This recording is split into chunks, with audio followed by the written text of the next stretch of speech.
Good evening. We bring you the latest in the world of sports. I'm Paulo Del Rosario.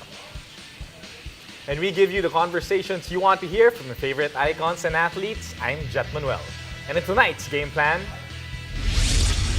PBA Commissioner Willie Marcial drops by to give us the latest on the resumption of the league's 46th season. Then Barangay Ginebra captain L.A. Tenorio joins us to share about his team's bubble return for the 2021 PBA Philippine Cup.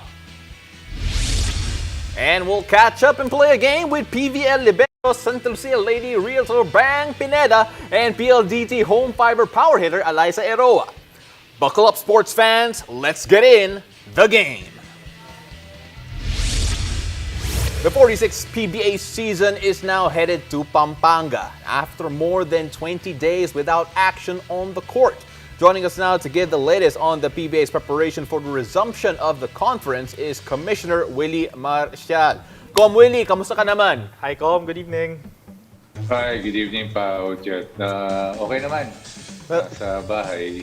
So, Com, ganun naman tayo usually ngayon work from home But right now, the PBA is making its way to Pampanga. Ano po yung mga updates doon in terms of kailan magsisimula yung conference ulit, mag-restart, and ano yung mga locations na gagamitin? Nag-test yung mga players last Saturday. Yung teams, okay naman teams. Nakuha nila yung resulta ng Sunday. Nag-akyatan ang mga teams nung Monday. Tapos nag-practice sila today. Binigyan na tayo ng go signal ni Governor Pineda na makapaglaro at makapag-official game at practices sa Pampanga. May go signal na tayo. Iniintay lang namin kasi may meeting kami tomorrow with Dr. Enrique Backing ng Don Honorio Ventura State College, State University, na malamang doon tayo maglaro ng official game. May meeting kami tomorrow at 10:30. I-discuss namin yung mga protocols at yung mga ibang gagawin natin mga testing. Okay, Prof. That looks like it's very thought out now. But I want to ask, how did the PBA and its teams, come to the decision nandito sa Pampanga tayo mag-hold ng why did you choose this as the best venue to resume the conference? Unang-una, nagpapasalamat ako sa mga players. Kasi minit ako ni L.A. Tenorio, nag-meeting ang mga captain goals na kung pwede daw magsimula, na kahit sila daw ang gumastos ng kanilang hotels at pagkain. So, nagulat ako doon. Talagang nagmalasakit ang mga players. Malaking bagay yun. Nagpasalamat ako sa kanila. Noong isang araw, ka-meeting ko sa kanila, talagang nakakatuwa yung ginawa ng mga players. So, unang muna, Jet, Batangas dapat. Kasi yun ang medyo malapit at madaming courts para pag-practicean. Biglang nag-GCQ HR. Ang binigay lang sa atin ng IATF, GCQ or MGCQ pwede maglaro. So, Pampanga, MGCQ. So, doon tayo nagtumungo at kinuusap si Governor Pineda na tinulungan din tayo ni Coach Cheng pamapasilyo na pumayag naman Governor Pineda. Kaya ganun nangyari. Batangas, hindi tayo pwede maglaro doon. Mm-hmm. Well, Com, you mentioned that nag-meeting yung mga team captains, and based on yung meeting na yun, ano yung partnership nyo with them in terms of getting this to push forward? Com. Nag-uusap na naman sila with the teams, with the governors at team managers at yung mga players. May kasunduan na sila, tutulungan din sila ng mga teams.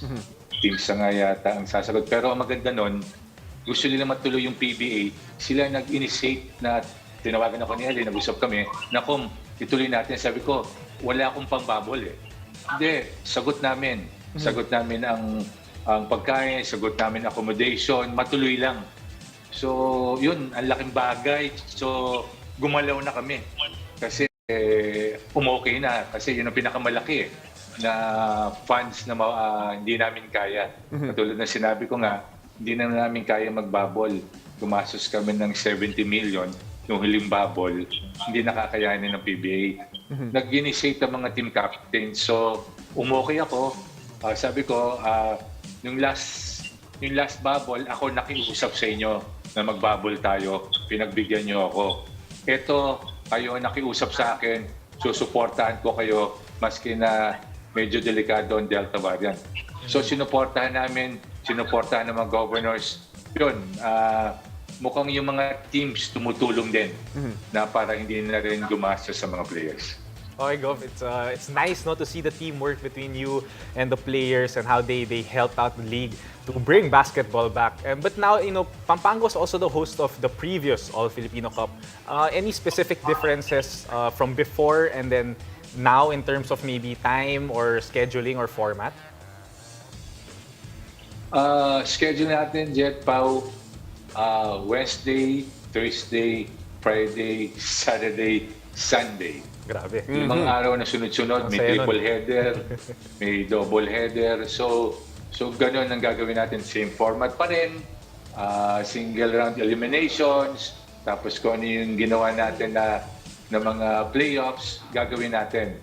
Yun nga, katulad nito, mapapanood dito sa TV5, Signal, sa RAS at sa mga online ng TV5. So, yun ang gagawin natin. Ang pagkakaiba, Jet, dati ang testing natin every 14 days.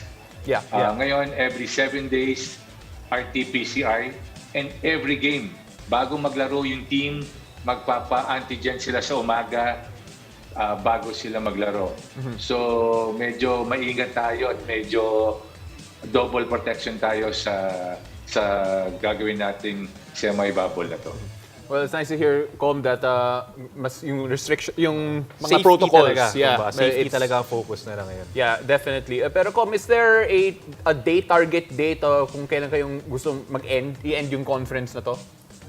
Pau, nagpa-practice sila ngayon. Sinabihan namin naman mga teams na bibigyan namin sila ng 7 to 8 days na mag-practice.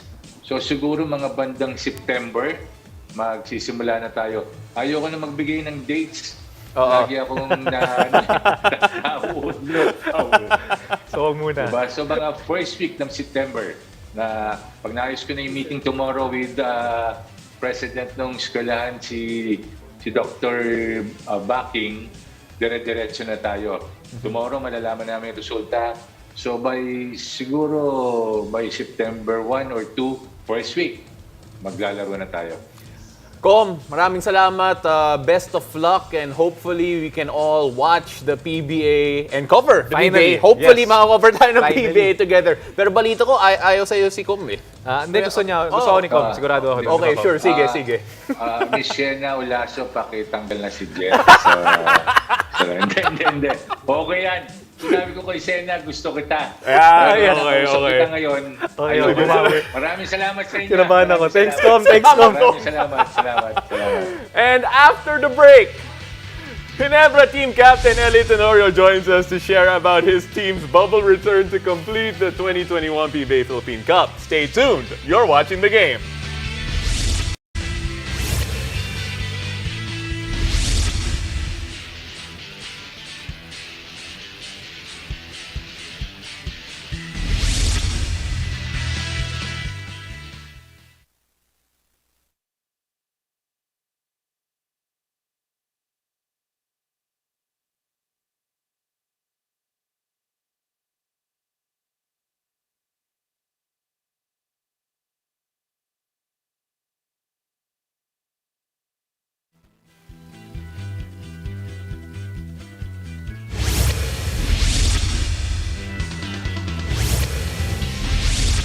And welcome back to the game as the PBA focuses on the return of its 2021 Philippine Cup.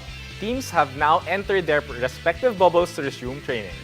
But I'm sure all of us are interested, of course, to know everything that happens behind the scenes in that bubble. And here to tell us about his team's bubble return and the resumption of Philippine basketball is my favorite ever PBA teammate, Ginebra team captain, Kuya Tenorio.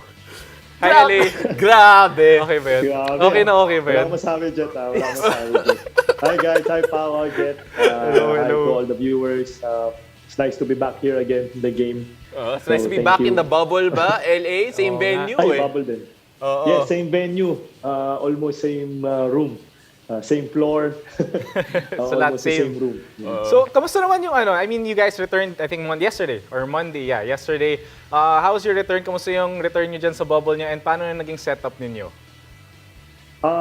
Well, so we arrived yesterday morning. So nag-check-in lang kami. Yesterday was like parang wala kasi yung practice yesterday. Today lang kami nag-first day of practice. We practiced in AUF this morning. Well, so far kasi we're still waiting for all the final approvals, no, from all the venues na pwede naming laruan. Just like what Com said, he has a meeting I think tomorrow. So we'll find out. But for now, we're day-to-day basis. We're waiting for the instructions of the PBA kung saan kami magpa-practice or kung what time we practice. Unlike last time, it was really, set and maayos yung flow, no? Ngayon kasi biglaan kasi talaga to eh. Yeah, so mahirap talaga ngayon. Yeah, mas fluid yung situation nyo. And sanabi nga ni Com Willie kanina that you were part of a team captains meeting to get this back together. And based on my conversations with some of your teammates, LA, sabi daw nila, ikaw yung presidente daw nun. And looking at yung meeting na yon, LA, how did it come about? Ano nangyari sa meeting na yon? Anong pinag-usapan nyo with Com Willie? Well, since I constantly talk to Com Willie and Governor Al Francis Chua ng Ginebra. Well, syempre, when the time na nag-stop yung PBA, syempre habang naka-stop kami, we have to do something about it. No, we cannot wait for this to be finished, diba? Hindi natin pwedeng antayin eh. So, ang dami ko lang naisip. Nag-isip ako kung anong pwedeng paraan and, I took the initiative to contact all my friends from the other teams, mga veteranong teammates ko before from Gilas, like Gabe, Bo, Paul, Kiefer, I talked to them and then I started talking to all the teams, eventually all the team captains and the representative of the teams. And shinare ko lang yung mga naisip ko for us to get going. And I'm so thankful also to all the players, the team captains and the veterans na nakasama dun sa group na constantly kami nag-uusap for the past 2-3 weeks for us to be, to start again.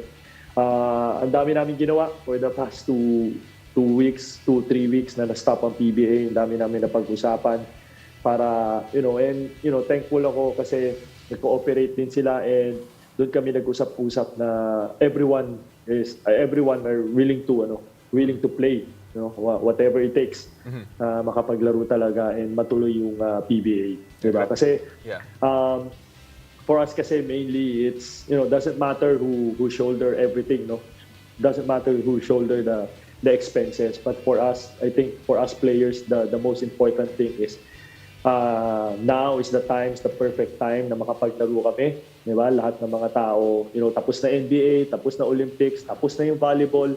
Diba? Siguro, it's time naman na kami naman yung mapanood ng tao. Parang, diba? So, medyo nakakalimutan na rin kami. Kahit ako, volleyball na yung pinapanood ko everyday. Nakalimutan mag-basketball. Oo eh.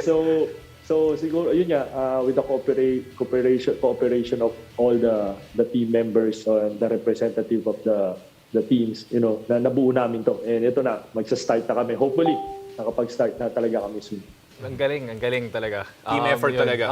I really to bring basketball back to us, galing mo, PLA. But I mean, in terms of specifics, maybe you can give us some light. I mean, dumating lang kayo kahapon and then today and then may meeting tomorrow. But what do you think will be a difference sa schedule ninyo or different teams na magpa-practice kayo somewhere or different gyms na pinagpa-practicean nyo, yung game venue, hindi rin? Ano yung parang na-foresee mo lang?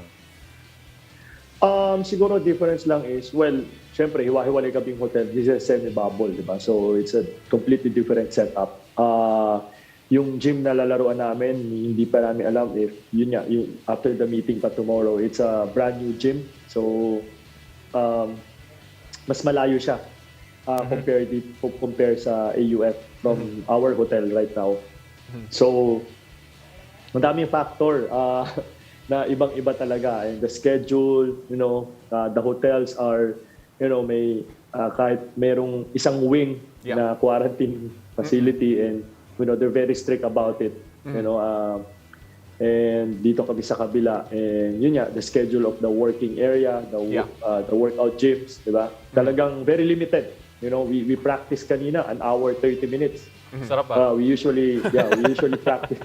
No, but we usually practice 2 hours and 2 hours, 30 minutes, di ba? Pero ngayon, because of the limited time, talagang everything is quick. We have to do it quick. But yun nga, katulad niya, sinasabi namin sa team, we really have to do it quick and efficient. Yeah, alam mo, Jet, I have one nice behind the scenes for you in particular. Kasi the last bubble, si Coach Richard, walang roommate. Pero ngayon, may roommate na siya. Oo, so yan yung big adjustment niya going into this one. But then talking about yung Ginebra team in general, LA, before the break, very on and off yung laro nyo in terms of how you actually perform on the court. How big was it that you had this chance to kind of collect yourselves and try to figure out kung ano nangyari in the first few games that you had prior to the break na sana mas maayos going into the next part of the conference? Well, Pao, maganda sana if we took this break na hindi kami nakakapag-adjust na together. The bad thing about this is, after that 4 games, medyo nakukuha na namin yung rhythm namin together after our last win against the Northport. Although it was a really close game, but yun yung gusto naming mangyari para yung chemistry. Doon kasi namin mas makikita yung chemistry playing in that kind of situation.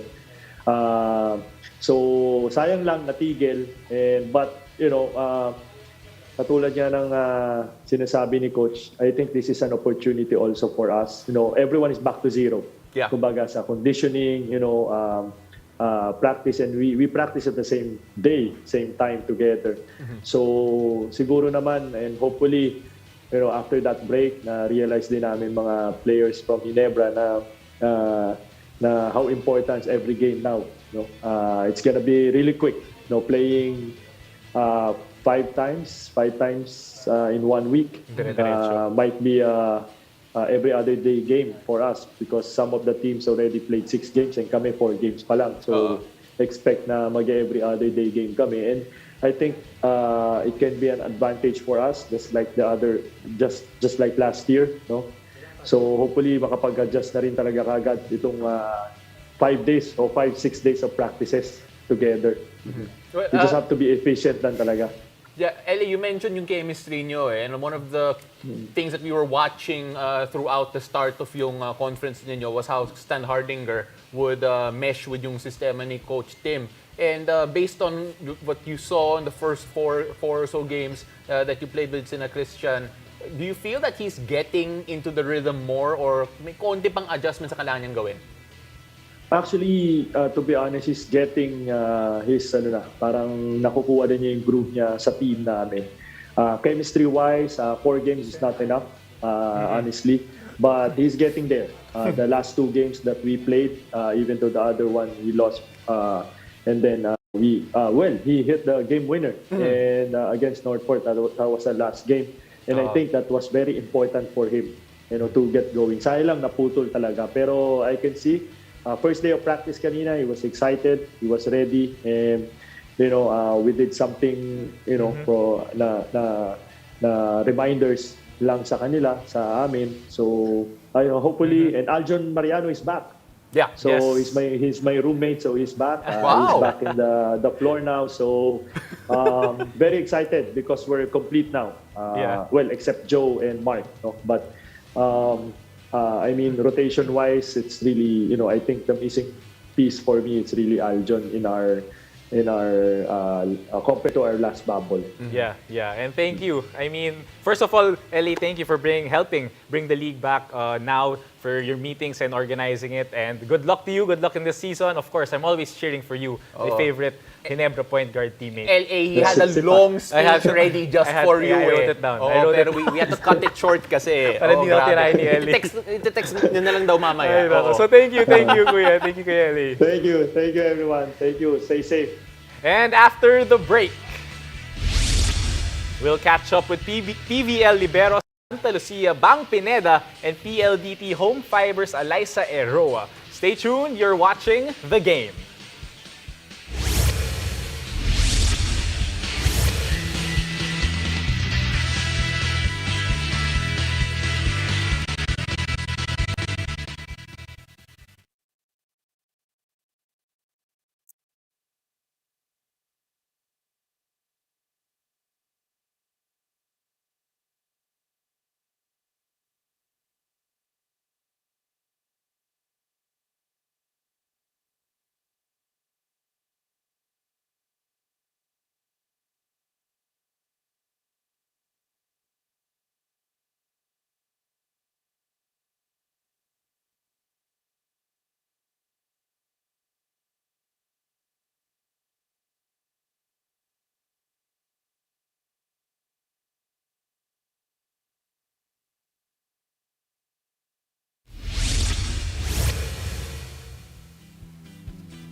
And welcome back to the game. It feels like it was just yesterday when the Premier Volleyball League made its much-anticipated comeback. And now that the 2021 Open Conference has ended, we still can't get enough of it. So tonight, joining us are two outstanding liberos in their own right, Santa Lucia's Bang Pineda and PLDT's Alyssa Eroa. Ladies, welcome to the game, and kamusta naman kayo dyan? Hi. Okay lang po. Alright, so Bang is working from home. And Alyssa, I'm assuming ikaw rin, yung setup mo ngayon work from home din, tama ba? So of course the PVL is now over after a whirlwind conference. First of all, congratulations for getting through that healthy, getting through that hopefully once in a lifetime experience, in the sense that it doesn't have to be that quick and sana mas matagal yung volleyball. And Bang, I just want to ask you first, in particular, how are you? Miss mo na ba yung volleyball ulit, even though it's just been a week or so since the PVL ended? Hi everyone. Nakaka-miss kasi yung setup ng bubble, syempre. Hindi yun ganun kadali. And yun ngayon, as of now, nag-rest lang kami and spend time to our loved ones, family. Oo. Na-miss rin, no? Na-miss rin talaga nila. Na-miss talaga, oo. Alyssa, how about you? If rate from 1 to 10, kamusta yung bubble experience mo? Tatawa na lang Hindi ko alam kung gaano kalaki. 10 siguro. 10. Pwede na. So, anyway, we can't let you go, or we can't let you pass through this show without spicing things up. So tonight, ililista natin yung mga top must-defend attackers and blockers ninyo in the Libero's D-list.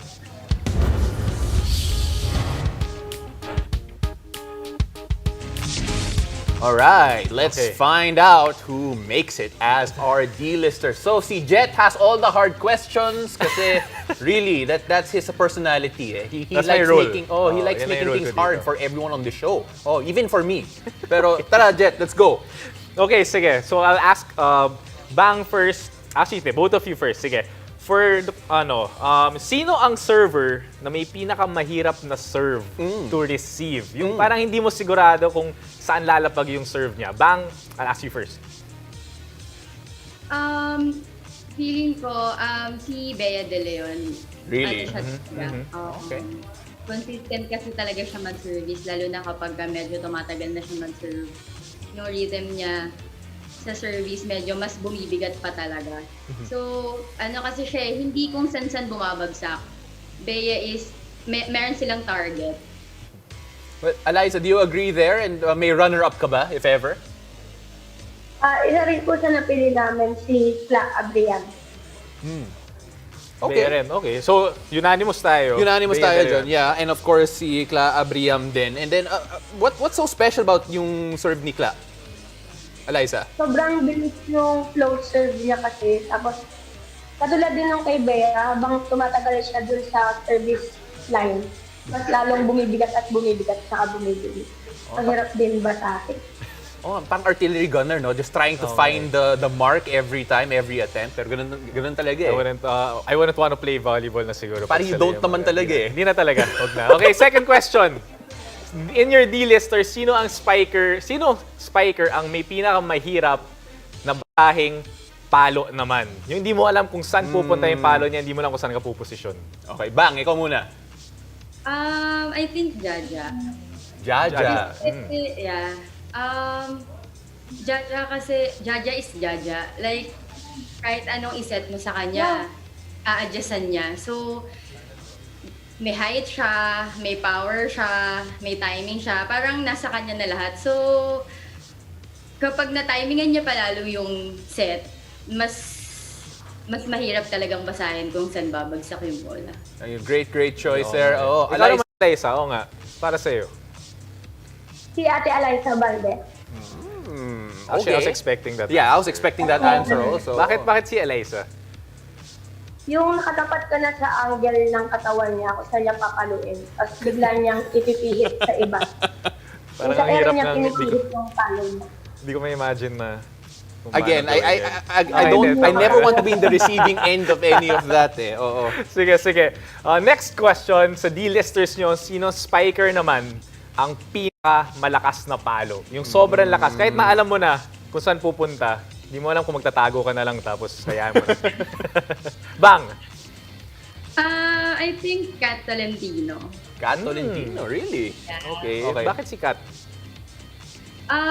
Kasi ano siya, explosive yung talon niya, yung approach niya. Parang sa laki niyang yon, hindi mo alam kung papaluin niya ba or spike niya ng malakas. So, technically, dapat magbabasa ka lang kasi pag sumugod ka, baka paluin matatamaan ka sa face. So, mabigat din talaga siyang maglaro. You, Alyssa? Si Jaja Santiago po. Jaja.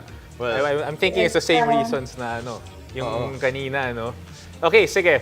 Ito gusto kong kasi malaman yung last question tayo. Sinong blocker naman ang may pinakamahirap na i-cover na block? Yung parang nakita mo na yung mabablock ng teammate mo, pero hindi mo pa rin sure kung saan pupunta yung bola. Alyssa, I'll ask you first. Si Ria Meneses po. Parang papunta ka pa lang dun sa place na i-cover mo. Nakababa na yung bola agad. Hindi mo na makakuha talaga. Alright, Bang, really quickly, yung sagot mo? Yeah, Riri Meneses. Kasi, pagka pumalo yung... Parang may technique kasi siya or sadyang gano'n lang siya mag-block. Kasi, hindi aangat yung bola. Parang babagsak lang siya. Nakadikit lang siya sa net, gano'n. So, mahirap i-cover. Mahirap nga. Okay. Mahirap. Sounds Tama, hard. tama. But ladies, salamat. Salamat sa time nyo sa amin and for playing with us and teaching me a little bit more about volleyball. So, salamat. Oh, and can I just say, one of our revelations today is that nanonood pala si Ellie Tenorio ng volleyball everyday dati. But again, thank you very much for joining us, girls. Thank you, ladies. And thank you for joining us. My name is Jet Manuel. Catch us weeknights here on One News, One Sports, and One Sports Plus. I'm Paulo Del Rosario. This has been The Game.